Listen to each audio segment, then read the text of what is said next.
Champions trophy ఫైనల్లో Kuldeep యాదవ్పై captain Rohit Sharma, Virat కోహ్లీలు ఆగ్రహానికి గురయ్యారు. అయితే ఫైనల్ మ్యాచ్లో 41వ ఓవర్లో కుల్దీప్ యాదవ్ వేసిన బౌలింగ్లో సింగిల్ తీయడానికి బ్రాస్వెల్ ప్రయత్నించాడు. అదే సమయంలో రవీంద్ర జడేజా బంతిని అందుకొని వికెట్ల వైపు విసిరాడు. అది వికెట్లకు చాలా దగ్గర నుంచి వెళ్ళింది. అక్కడే ఉన్న కుల్దీప్ యాదవ్ స్టంప్స్ వెనక్కి చేరి బంతిని పట్టుకోవడానికి ప్రయత్నించలేదు. అలాగే ఆస్ట్రేలియాతో జరిగిన సెమీఫైనల్లో కూడా స్టీవ్ స్మిత్ ఆడిన బంతిని ఇలానే చేశాడు. అయితే కెప్టెన్ రోహిత్ శర్మ, విరాట్ కోహ్లీలు తమదైన శైలిలో కుల్దీప్ యాదవ్ను హెచ్చరించారు. ఈ విషయంపై మ్యాచ్ అనంతరం రోహిత్ శర్మ ఈ విధంగా చెప్పుకొచ్చాడు. మాకు బలమైన జట్టు ఉంది. అలాంటి నిబద్ధత కలిగిన వ్యక్తులతో కలిసి ఆడడం చాలా ఆనందంగా ఉంది.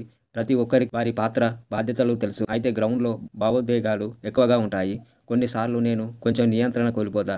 కానీ ఇదంతా ఆటలో ఒక భాగం. గ్రౌండ్లో అనే మాటలు ఎవరిని బాధ పెట్టడానికి కాదు. అవి ఆటపై మనకున్న అభిరుచిని తెలియజేస్తాయి. ఏదేమైనా మా అందరి లక్ష్యం గెలిపే. దాన్ని సాధించేందుకు ఏం చేయడానికైనా మేము సిద్ధంగా ఉన్నాం. ఛాంపియన్స్ ట్రోఫీలో 5 మ్యాచ్ల్లోనూ టాస్ ఓడిపోయాం.